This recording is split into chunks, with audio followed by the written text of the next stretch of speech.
A CPA garante a sua entrada no mercado financeiro ou a sua permanência nele? É uma questão que me fazem com frequência, é uma pergunta que sempre me mandam, principalmente quem quer entrar em banco. Então fica comigo, eu sou o Igor Duarte e eu vou te ajudar a entender como que essa parada funciona. E aí, meu aluno querido, minha aluna, como estão os estudos? Você montou uma rotina de estudos?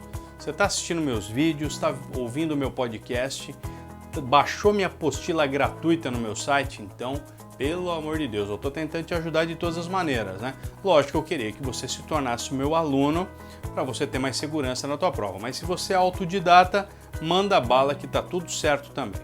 Beleza? Só não fica se matando de estudar por simulado, estuda por conteúdo, porque você vai ter um resultado muito melhor na tua prova. Simulado só para reforço, beleza?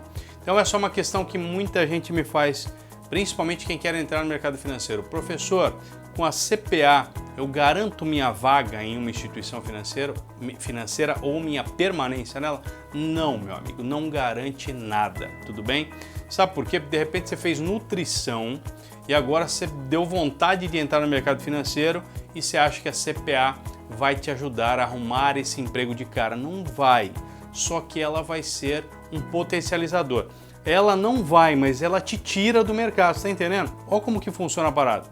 Ela não vai garantir a tua entrada ou a tua permanência no mercado financeiro, mas ela te tira essa possibilidade. Por quê? Porque sem CPA hoje, principalmente falando de agência bancária, de agência de varejo, esquece, você não vai entrar. O teu currículo vai para a gaveta e o gerente não vai falar nada para você, porque ele vai ficar com dó de você, beleza? Mas o teu currículo não vai ser aproveitado. Então, tire sim a CPA, mas reforce também o teu currículo do ponto de vista financeiro. Ou chegue na agência bancária que você sonha em entrar, vá pessoalmente. Tá? Eu fico louco quando o nego fala, mas eu já mandei e-mail, beleza, meu e-mail é só um reforço, site de vagas é só um reforço, você tem que bater a cara lá, você tem que chegar para um gerente geral da agência e falar assim, eu sonho em trabalhar aqui, eu já fiz a minha inscrição no site, estou tirando a certificação Ambima e eu quero que você me dê uma oportunidade.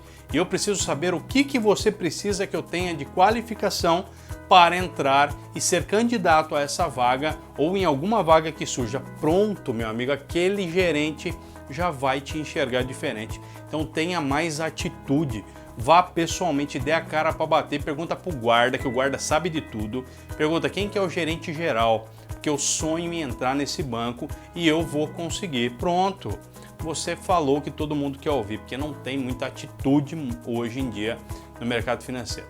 Lógico que você está me assistindo aí, se está assistindo esse vídeo é porque você não faz parte disso, mas você conhece alguém que não tem atitude nenhuma e está lá esperando a morte chegar, não conhece? Então manda aqui a mensagem, eu conheço, Igor. Beleza? Então a CPA não garante nada, mas ela te tira do mercado. Tem idade máxima para entrar no banco ou para entrar em alguma instituição financeira nesse mercadão financeiro que nós vivemos? Então fica comigo, se é uma dúvida que me mandam direto, eu vou esclarecer com base no conhecimento que eu adquiri nesses 16 anos que eu fui funcionário de bancos, né? E nesses 20 que eu tô no mercado financeiro. Então vamos nessa. Tem idade máxima para entrar no banco? Depende. Eu não vou citar nomes aqui, tudo bem? Porque eu posso depois me comprometer. Mas tem 2 bancos no mercado financeiro que a idade máxima para você ingressar é de 26 anos e 12 meses, tá? Então não entra com 27 para cima, você já não entra mais, beleza? Agora vamos para outro ponto. Tem a pessoa com experiência e a pessoa sem experiência. Aí é o seguinte, vamos pegar, por exemplo, um Banco Santander. Eu já vi pessoas entrarem no Banco Santander com 35 ou com 40 anos de idade, mas ele tem experiência, né? Ele já era gerente de um banco, ele já era gerente de pessoa física no banco X e veio para o banco agora, banco Y, né? Ele tinha um currículo top, mesmo não trabalhando em instituição financeira, tinha um currículo de mercado financeiro com cursos, com especializações, com certificações, que o banco, ele só precisava de uma oportunidade para mostrar tudo aquilo que ele sabe. enfim, então precisa avaliar isso aqui, tá? E a pessoa sem experiência, que passar dos 27 anos de idade, então essa pessoa vai precisar reforçar sim o currículo com certificações.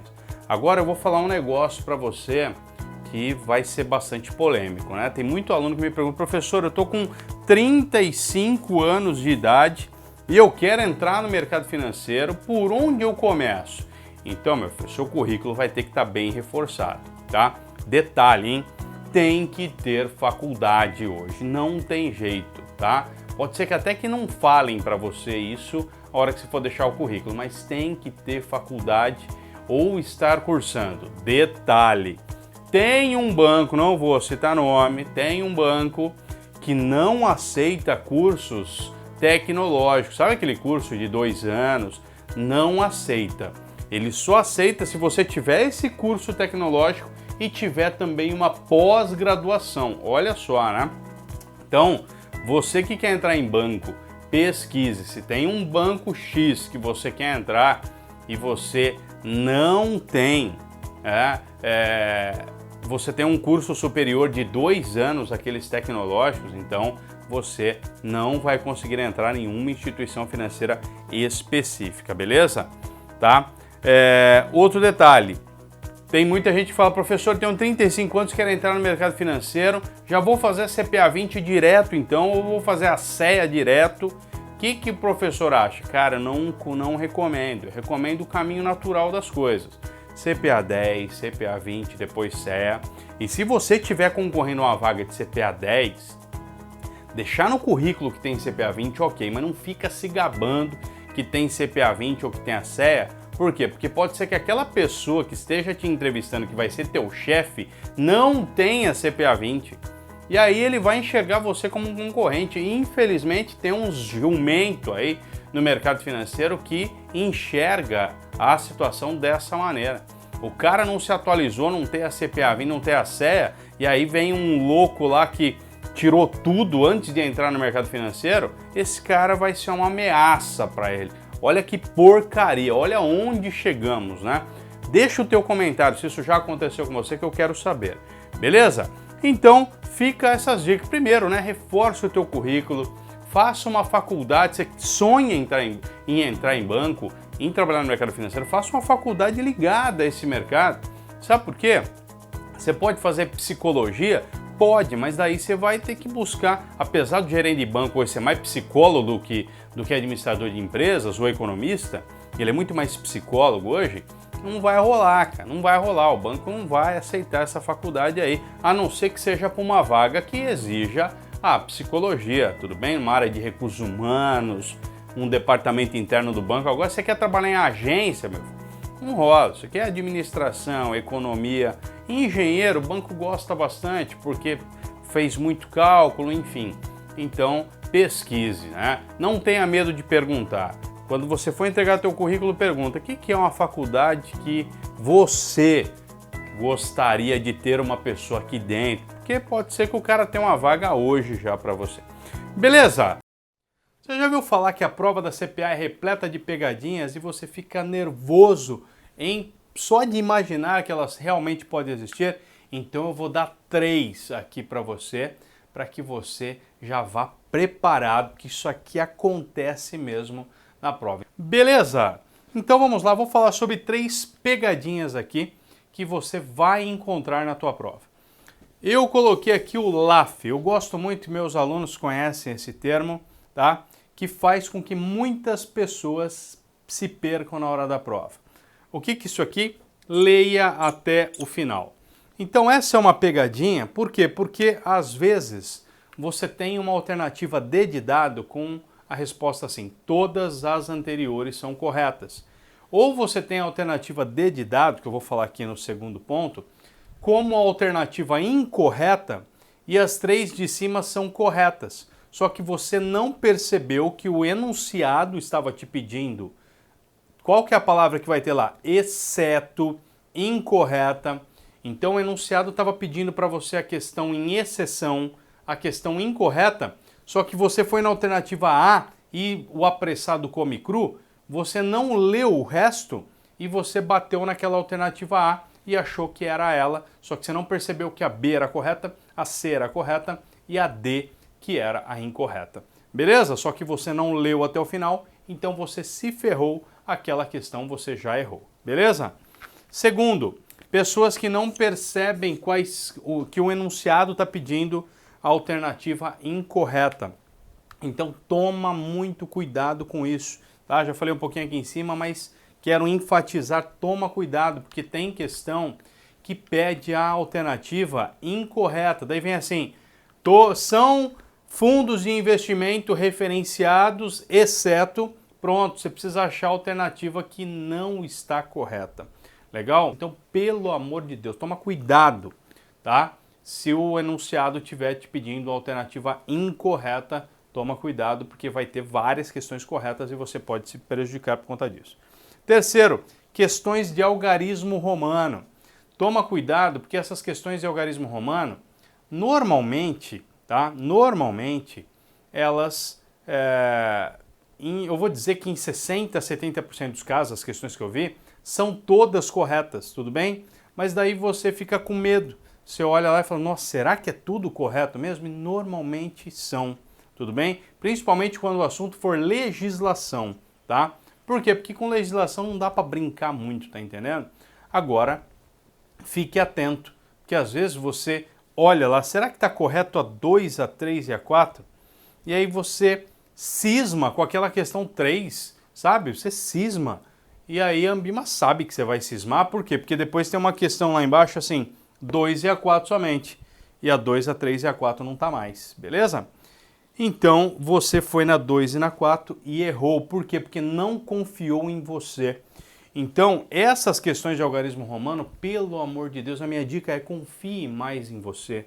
Tudo bem? Porque você fica caçando pelo em ovo para achar qual que é a alternativa que está incorreta e às vezes você se perde nisso. Então confie mais em você, fique atento às questões que o enunciado está pedindo como questões incorretas e leia até o final todas as questões, mesmo que a alternativa A seja de fato a correta. Leia as demais, porque pode ter na alternativa D uma resposta mais completa do que a alternativa A e você não se atentou. Por exemplo, no caso do fundo exclusivo.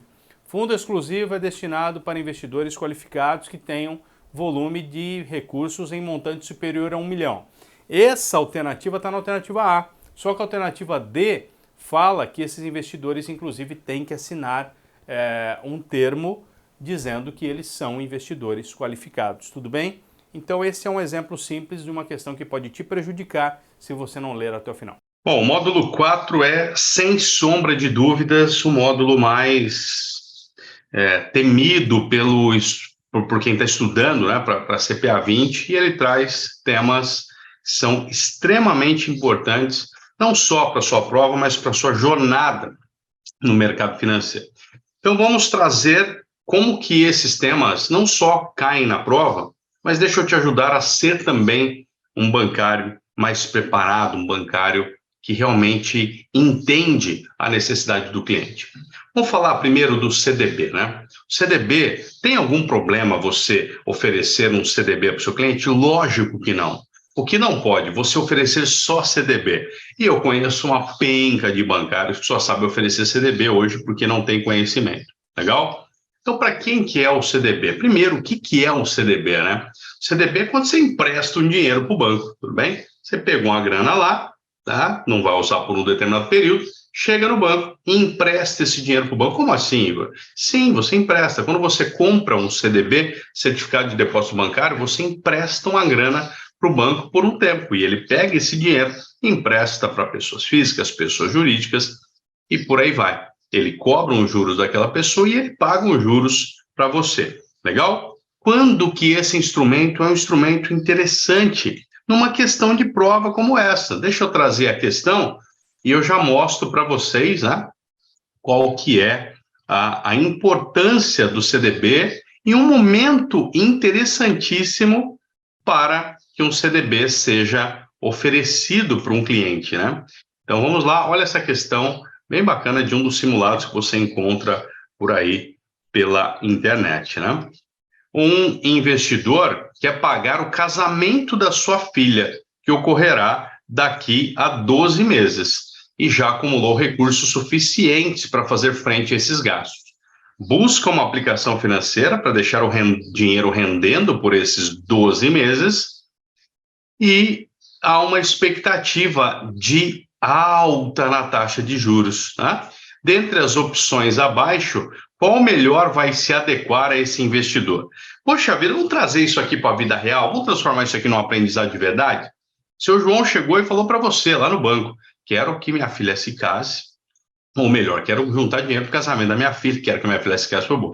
Quero juntar dinheiro para o casamento da minha filha, que vai acontecer daqui a 12 meses, tá? Poxa vida, daqui a 12 meses dá para eu investir em ações? Lógico que não, né? Não dá, porque ações é um instrumento de longo prazo, né, meu povo? Longo prazo não dá para eu fazer isso, tá? Dá para eu investir numa letra do Tesouro Nacional? Não, porque esse título é pré-fixado. E os meus alunos sabem que LTN, tá? LTN, a letra T está antes do final, então isso é um título pré-fixado, tudo bem? Dá para eu investir numa NTNB? Poxa, não é o caso aqui, porque NTNB é um título corrigido por quem? Pelo IPCA, tá? IPCA. Quem investe numa NTNB está mais preocupado com inflação e não com a taxa de juros. Então, a NTNB não faz sentido aqui também.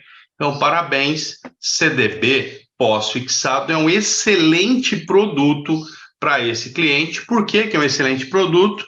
Porque pós-fixado vai acompanhar o que aconteceu com a taxa de juros. Meus alunos sabem que eu não gosto de ensinar nada para efeito de decoreba, eles precisam entender. Eu espero que você tenha entendido esse exercício, tudo bem? Então, o que mais que você encontra, né, sobre o CDB, tá? Você encontra o CDB, tá, em diversas questões, né? Sempre trazendo ali uma expectativa, normalmente, na grande maioria dos casos, tá? Uma expectativa de liquidez mais rápida, né? Sempre quando falar de CDB, você vai ter que olhar para o exercício e entender, poxa, a pessoa quer usar esse dinheiro daqui a pouco tempo, daqui a muito tempo, então isso vai te ajudar a identificar, né, essas questões que tragam ali o CDB como enunciado. Beleza?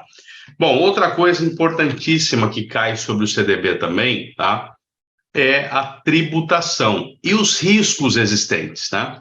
Então vamos lá. Você fez o CDB e essa aqui é uma questão clássica de prova que eu vou trazer para você. Vou trazer uma questão clássica de prova aqui e vou ensinar vocês por que é a resposta correta.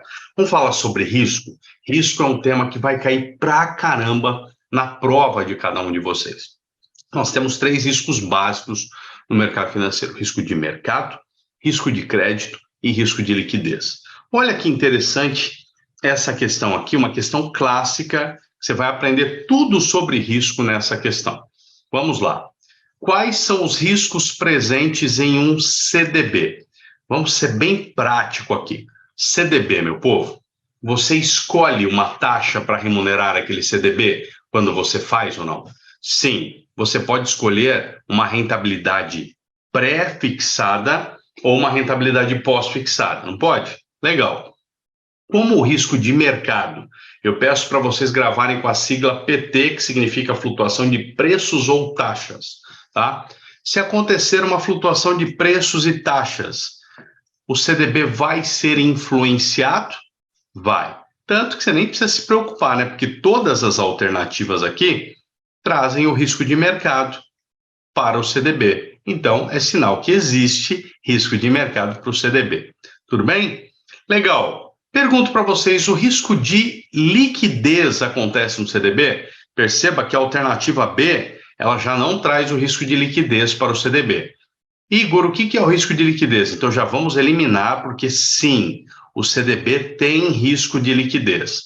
Sabe por quê? Você vai emprestar o dinheiro para o banco trabalhar por um tempo.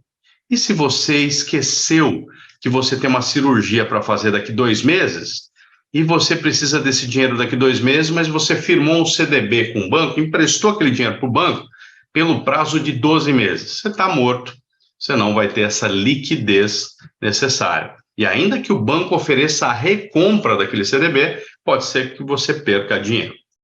Tudo bem? Então, o CDB tem risco de liquidez. Legal? CDB tem risco de crédito? Vamos para o terceiro risco? Tem risco de crédito? Lógico que tem. Ele é amenizado pelo FGC até 250 mil. Mas se você tiver 800 mil reais de CDB no mesmo banco e o banco quebrar, você vai perder parte desse dinheiro porque você vai ter só 250 mil de garantia. Então, a alternativa que elimina o risco de crédito do CDB está errada também. A alternativa A aqui, tá? Diz que o CDB não tem risco de crédito, então jogamos fora. Olha só como vai ficando mais fácil a solução da questão. E agora? Agora ficou igual aqui o CDB, mercado, crédito e liquidez. Então agora vamos descobrir o risco das ações, tá? Ações, tem risco de mercado? Tem. Você não precisa se preocupar, porque as duas questões trazem que ela tem risco de mercado, assim como o risco de liquidez. Então, posso ter uma oscilação no preço das ações? Posso, tá? E posso ter dificuldade em vender no momento que ninguém queira comprar? Posso. Então, ela tem risco de mercado e liquidez. Olha que louco, né? Mas você não precisa se preocupar, porque as duas questões trazem. A diferença é o risco de crédito que está aqui. E aí eu pergunto para vocês, ações têm risco de crédito? Lógico que não. E aí essa alternativa C ficou incorreta, né? Por que ela ficou incorreta? Porque ações não têm risco de crédito. Você não é credor da empresa, você é sócio. Então, essa alternativa é a alternativa correta, a alternativa D. Traz os 3 riscos para o CDB e ações, risco de mercado e risco de liquidez. É dessa forma que eu quero que você aprenda a resolver as questões. E não chutando, não decorando, dessa forma que eu quero que você entenda esse tema. Bom, galera, outro tema que cai bastante nas provas da CPA 20 é o tema debêntures, né? O que é debênture? Vocês já viram em algum vídeo meu aqui, em algum momento, que CDB é quando você empresta dinheiro para o banco. E ele trabalha durante um tempo com aquele dinheiro, com aquele recurso, tá? Debênture é quando você empresta dinheiro para uma empresa. Então, a empresa emite debêntures no mercado para captação de recursos, tudo bem? Essa debênture, ela precisa obrigatoriamente, aquela empresa que emitiu essa debênture, ela precisa ter uma classificação de risco no mercado. Um negócio chamado rating, que vocês já devem ter ouvido falar. Se não ouviu eu falar e você trabalha no mercado financeiro, está atrasado. Vai no Google e descobre o que é rating. Basicamente, é uma classificação que você tem como bom ou como mal pagador dentro de uma instituição financeira. Beleza, então a empresa precisou captar recursos no mercado e precisou contratar uma agência de rating para classificar o grau de risco daquela debênture. E aí nós nos deparamos com essa questão aqui na prova.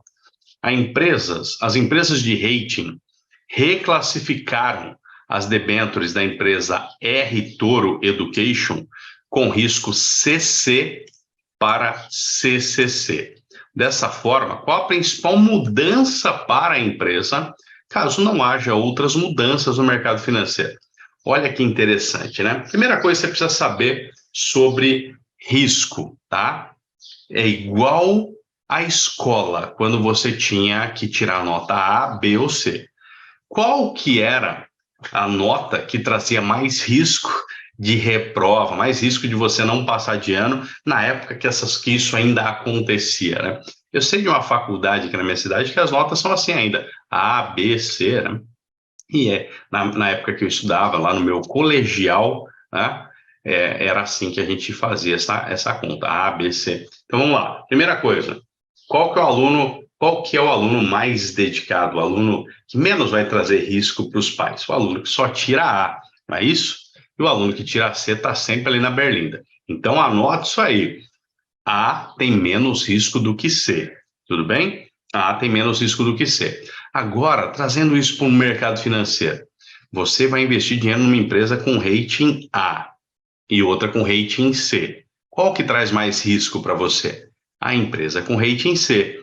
Então, qual que obrigatoriamente deveria te pagar mais juros para compensar o risco que você está correndo? A empresa de rating C. Então, a empresa de rating A vai pagar menos juros, porque ela traz menos risco. Esse é o primeiro conceito que você precisa entender sobre o rating e como esse rating cai na prova.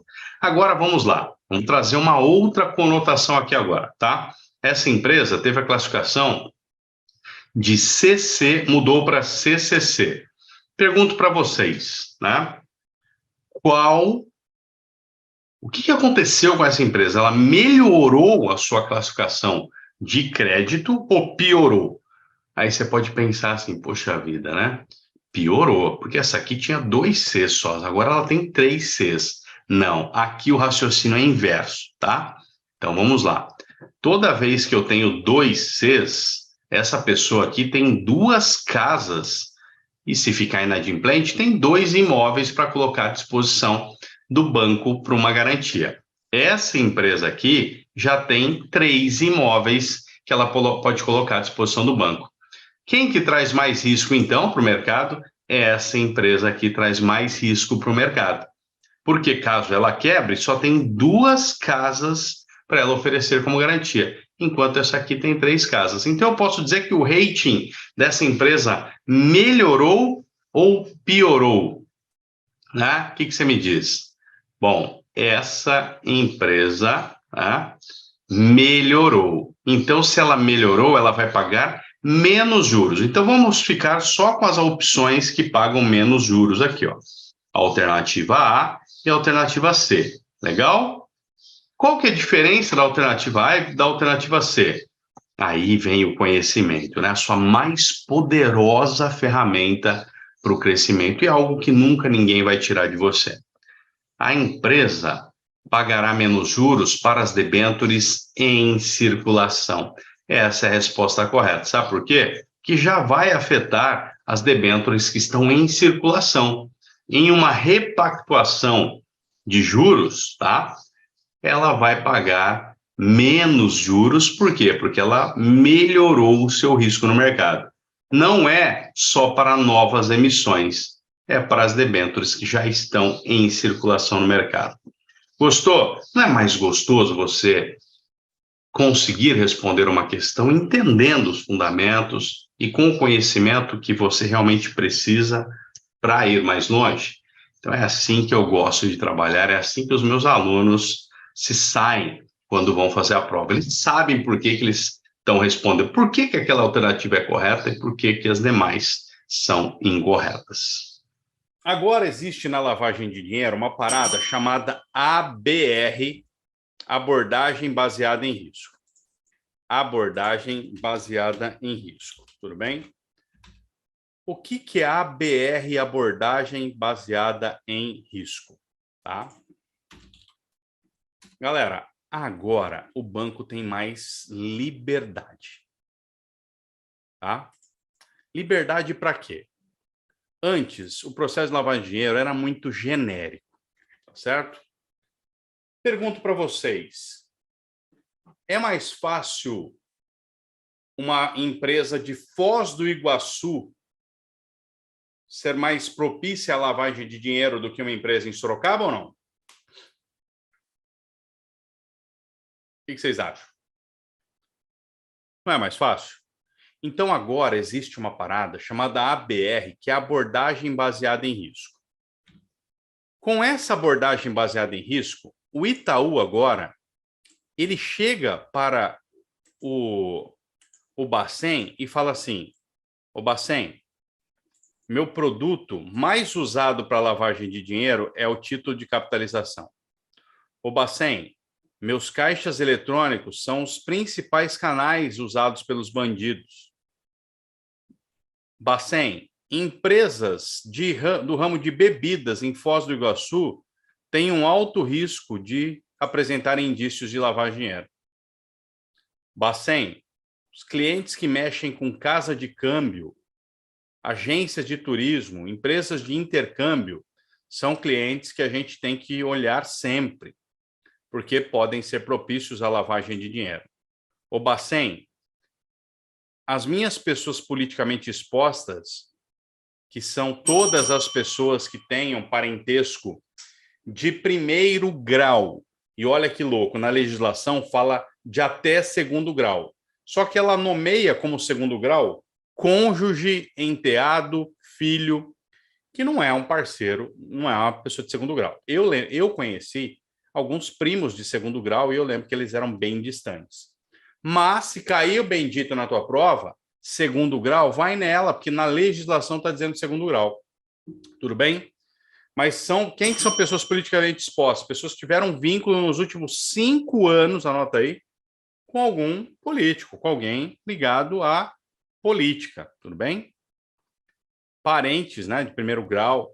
E a avaliação dessa abordagem baseada em risco, para quem é regulado pela CVM, a avaliação é anual, e para quem é regulado pelo Bacen, a avaliação é feita a cada 2 anos. Essa avaliação, essa abordagem baseada em risco, tudo bem? Então, isso é um tema da lavagem de dinheiro, um tema novo da lavagem de dinheiro, tá?